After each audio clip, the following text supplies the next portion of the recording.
सरकार ह्या बाबतीत अजिबात गंभीर नाहीये. बीड असेल, परभणी असेल, रोज वेगळे पैलू आपल्याला दिसून येत आहेत. नवीन या ठिकाणी नवीन काहीतरी माहिती लोकांसमोर येते. तरीही मुख्यमंत्री याबद्दल गंभीर नाहीत.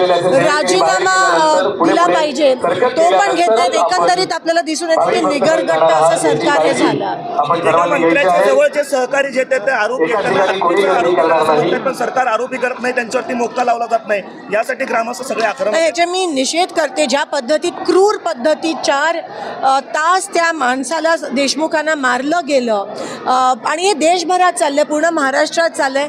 हे कोणीतरी म्हणालं, सुरेश धस म्हणाले की म्हणजे जनावराला जरी असं मारलं तर अंगार शहर आहे, तो माणसाला मारतायत. आणि हे पहिल्यांदा असं झालं नाहीये बीड जिल्ह्यात. बीड जिल्हा हा ह्या गोष्टीसाठी प्रसिद्ध आहे. आतापर्यंत हे सगळे प्रकरण झाकले गेले आहेत आणि म्हणून या लोकांना आता ते भोगावं लागणार आहे आणि त्यांना अटक झालीच पाहिजे.